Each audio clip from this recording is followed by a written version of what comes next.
오늘의 10분 말씀. 히브리서 8장입니다. 마지막 절 13절 한 절 읽겠습니다. 새 언약이라 말씀하셨음에 첫 것은 낡아지게 하신 것이니 낡아지고 쇠하는 것은 없어져 가는 것이니라.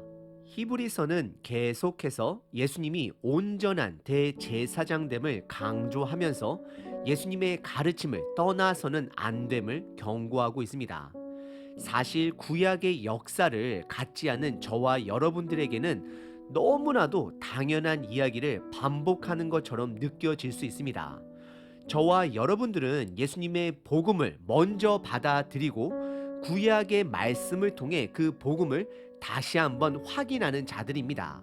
하지만 히브리서 1세대 수신자들에게 있어서 구약은, 오래된 언약은 그들의 삶이고 뿌리고 생명처럼 여겨왔기 때문에 히브리서는 구약, 즉 옛 언약과 신약, 즉 예수님을 통한 새로운 언약을 계속해서 비교하고 있는 것입니다. 저와 여러분들에게는 히브리서가 똑같은 이야기를 반복하는 것처럼 느껴질 수 있지만 사실 히브리서는 조직적인 구조를 가지고 예수님의 우월성을 강조하고 있습니다. 히브리서 안에는 총 4개의 기둥이 있습니다. 첫 번째 기둥은 1장과 2장이었습니다. 유대인들은 천사가 십계명을 모세에게 주었다라고 믿었습니다. 그래서 1장과 2장에서는 예수님은 어떤 천사보다도 뛰어나신 분이시고 하나님의 말씀을 대언하는 선지자들보다 뛰어난 분 되심을 강조하였습니다. 그리고 두 번째 기둥은 3장과 4장에서 예수님은 모세보다도 뛰어난 분으로서 모세는 약속의 땅 가나안으로 인도하는 자였고 결국 1세대는 못 들어갔음을 드러내었습니다.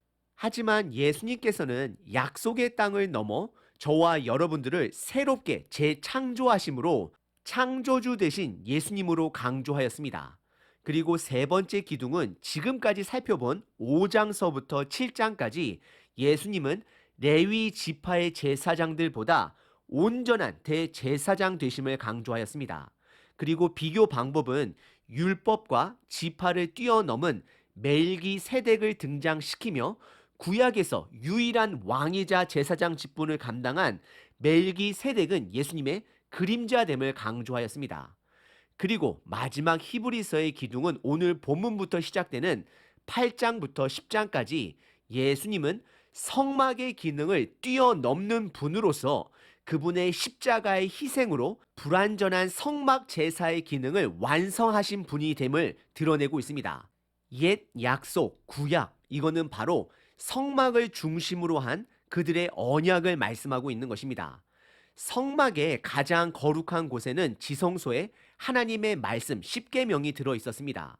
그리고 성막을 중심으로 이스라엘 12지파들은 정착을 하고 또 이동을 했습니다. 결국 옛 언약이라는 것은 성막의 기능을 말하는 것입니다. 그리고 새로운 언약은 예수님의 십자가와 부활 사건이 되는 것입니다. 그것을 복음이라 말합니다. 오늘 본문을 통해 이미 잘 알고 있는 옛 언약인 구약과 새로운 언약인 복음을 다시 한번 비교하며 점검하는 시간 되시길 바랍니다. 오늘 본문은 크게 두 부분으로 나눌 수 있습니다. 첫 번째, 옛 언약의 뿌리가 되는 성막의 불완전함과 예수님의 온전함을 비교합니다. 두 번째는 새 언약을 강조합니다.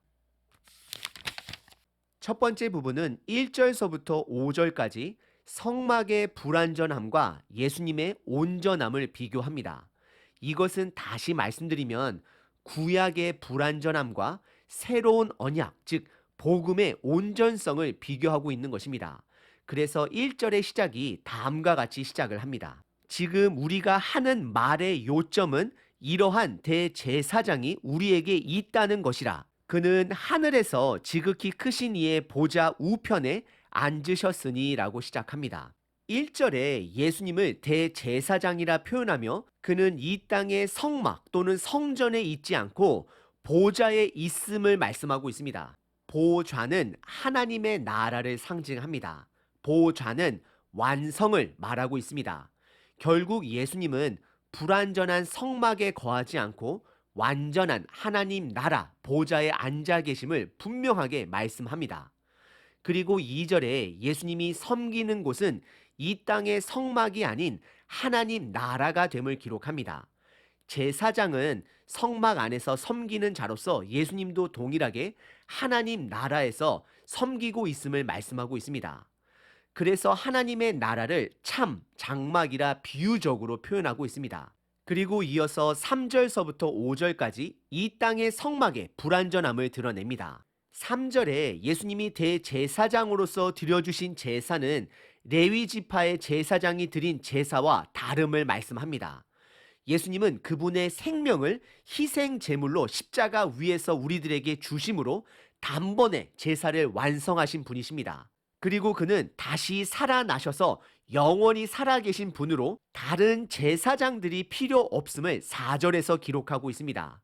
그리고 이어서 5절에 이 땅의 성막은 하나님 나라의 모형과 그림자가 됨을 말씀합니다. 5절입니다. 그들이 섬기는 것은 하늘에 있는 것의 모형과 그림자라. 모세가 장막을 지으려 할 때에 지시하심을 얻음과 같으니 이르시되 삼가 모든 것을 산에서 내게 보이던 본을 따라 지으라 하셨느니라 라고 기록합니다. 오늘 본문의 첫 번째 부분은 옛 언약의 뿌리가 되는 이 땅의 성막은 하나님 나라의 그림자가 되는 것이고 예수님은 하나님 나라 보좌에 앉아 계신 실체가 됨을 드러내고 있습니다. 결국 성막은 실체가 아닙니다. 그림자가 되는 것입니다. 두 번째 부분은 6절서부터 13절까지 새 언약을 강조합니다. 다시 한번 말씀드리면 새 언약은 예수님으로 시작된 새로운 언약, 복음을 말하는 것입니다. 예수님의 죽음과 부활로 얻어진 구원을 말하는 것입니다. 시작된 하나님의 나라를 말씀하고 있는 것입니다. 그것은 구약의 성정 중심의 옛 언약과는 다름을 말씀하고 있습니다. 우월함을 말씀하고 있습니다. 그래서 6절에 그러나로 시작을 하며 새 언약의 우월성을 두 가지로 표현을 합니다. 첫 번째는 더 아름다운 직분을 예수님께서 얻었다라는 것입니다. 이것은 1절에 예수님이 보좌에 앉은 것을 상징하는 것입니다. 그래서 예수님이 보좌에 앉아 계신 그 모습을 아름답다라고 표현하며 완성하신 예수님의 직분을 말씀하고 있는 것입니다. 두 번째는 더 좋은 약속으로 세우신 더 좋은 언약의 중보자다라고 말씀합니다. 결국 예수님은 온전한 대제사장 되심을 말씀하고 있는 것입니다. 그러면 구체적으로 새 언약이 옛 언약보다 무엇이 더 좋은 것일까요? 우선 7절에 구약을 첫 언약으로 표현을 하며 옛 언약이 완벽하다라면 두 번째 새로운 언약이 필요 없을 것이다 라고 말씀을 하면서 구약의 불완전성을 드러내고 있습니다. 7절입니다. 저 첫 언약이 구약을 말하는 거죠. 무흠하였더라면, 즉 흠이 없다라면 둘째 것을 새로운 언약을 말하는 것이죠. 요구할 일이 없으려니와 라고 기록합니다. 결국 구 언약은 온전하지 못함을 말씀하고 있습니다. 그리고 이어지는 8절서부터 12절은 이미 구약에서 하나님께서 새로운 언약을 주신다라는 약속의 부분을 인용한 부분입니다. 제가 예레미야 31장 31절서부터 34절을 읽도록 하겠습니다. 여러분들은 오늘 본문 8절서부터 12절까지를 눈과 귀로 들으시면서 비교해 보시길 바랍니다. 예레미야 31장 31절입니다. 여호와의 말씀이니라. 보라, 날이 이르리니 내가 이스라엘 집과 유다 집에 새 언약을 맺으리라. 이 언약은 내가 그들의 조상들의 손을 잡고 애굽 땅에서 인도하여 내던 날에 맺은 것과 같지 아니할 것은 내가 그들의 남편이 되었어도 그들이 내 언약을 깨뜨렸음이라. 여호와의 말씀이니라. 그러나 그날 후에 내가 이스라엘 집과 맺을 언약은 이러하니 곧 내가 나의 법을 그들 속에 두며 그들의 마음에 기록하여 나는 그들의 하나님이 되고 그들은 내 백성이 될 것이라. 여호와의 말씀이니라.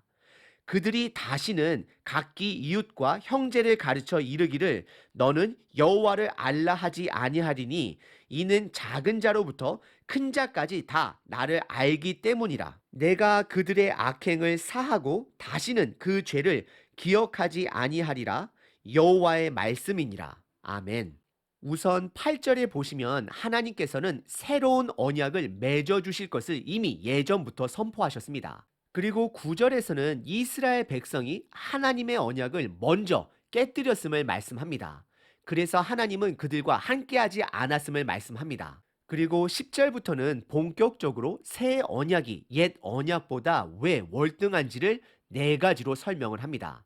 첫 번째, 10절에 보시면 새 언약은 공간의 제약을 받지 않는다 말씀합니다. 옛 언약은 성막이라는 공간이 반드시 있어야 했습니다. 하지만 새로운 언약은 하나님의 말씀이 우리들 마음에 들어오게 됨을 말씀하고 있습니다. 결국 하나님이 우리 안에, 우리가 하나님 안에 동시에 거하게 되는 것입니다. 옛 언약은 십계명이라는 돌판이 지성소에 있었다라면 새 언약은 장소의 구애를 받지 않고 어디에서든지 간에 하나님의 말씀을 우리 마음에 담아둘 수 있음을 말씀하고 있는 것입니다. 두 번째, 11절에 새 언약은 하나님에 대한 지식을 직접 가르치게 될 것을 말씀합니다. 이것은 성령님의 도우심으로 성경 말씀을 통해 하나님을 인격적으로 알아갈 수 있음을 말하는 것입니다. 세 번째, 12절에 새 언약은 완전한 죄 용서를 제공한다는 것입니다. 이것은 반대로 구 언약은 한계가 있음을 말씀하고 있습니다. 옛 언약의 한계는 성막을 중심으로 제사를 매일 드리더라도 그들의 죄는 완전히 해결할 수 없었다라는 것입니다. 결국 구약은 우리들이 죄인이라는 것과 죄를 해결해 줄 구세주가 반드시 필요한 데까지만 역할을 한다라는 것입니다. 하지만 복음으로 시작된 새로운 언약은 우리들의 죄를 온전히 용서하고 해결한다는 것을 드러내고 있습니다. 그리고 마지막 네 번째는 13절에 구 언약은 사라져가고 결국 남는 것은 새 언약만이 남게 됨을 말씀하고 있습니다. 다시 한번 본문이 말하는 새 언약이 옛 언약보다 월등한 네 가지를 정리해 보면 첫 번째, 새 언약은 공간의 제약을 받지 않습니다. 말씀은 우리의 마음을 변화시킵니다. 결국 건물이 중요한 것이 아니라 마음이 중요함을 드러내고 있습니다. 두 번째, 새 언약은 말씀을 직접 가르치십니다. 이것은 저와 여러분들이 하나님께 무제한적으로 나아갈 수 있음을 말씀합니다. 세 번째, 새 언약인 복음은 우리의 죄를 완전히 용서할 수 있는 능력이 있다는 것입니다. 구약은 제사를 통해 용서를 얻어야 한다라면 복음은 예수님께 나아감으로 용서를 값없이 받게 되는 것입니다. 마지막 네 번째, 새 언약은 옛 언약의 완성이 되는 것입니다. 그래서 더 이상 옛 언약은 필요하지 않습니다. 오늘 본문의 두 번째 부분은 새 언약을 강조하였습니다. 오늘 본문은 옛 언약의 뿌리가 되는 성막의 불완전함과 예수님의 온전함을 비교하며 새 언약을 강조하였습니다. 새로운 언약을 통해 하나님의 말씀을 마음속으로 묵상하고 실천하는 것은 저와 여러분들에게 엄청난 특권이라는 것을 기억하시길 바랍니다. 그리고 말씀을 묵상하면 우리의 능력이 아닌 말씀의 능력이, 성령님의 능력이 저와 여러분들의 마음을 변화시킨다라는 것입니다. 그리고 하나님의 자녀로 하나님의 능력으로 이 땅을 살아갈 수 있다는 것입니다. 오늘 하루 말씀 묵상의 특권을 마음껏 누리시는 저와 여러분 되시길 바랍니다.